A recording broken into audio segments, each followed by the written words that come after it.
Creiem molt important no repetir errors que es van produir el 2015, quan una vegada celebrades les eleccions ens vam trobar amb unes dificultats serioses perquè les forces independentistes poguessin configurar un acord real de govern. Per tant, la nostra proposta de cara als partits i que farem ara en breu i també a les entitats sobiranistes és la de començar a treballar amb un acord seriós, un acord marc però que reflexi al màxim de les polítiques locals de les forces independentistes d'aquesta ciutat. És cert que el Xavier Corbera es manifesta molt a favor d'aquest eix i abandonar una mica l'eix independentista. Ho fa i ho ha exhibit i ho manifesta, no?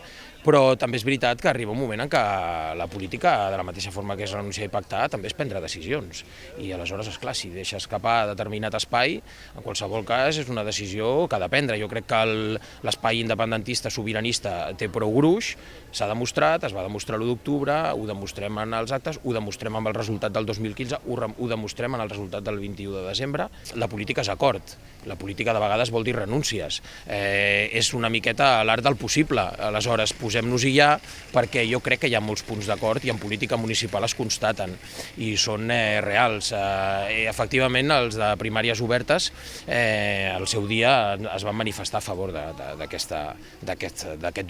construir aquest document, no?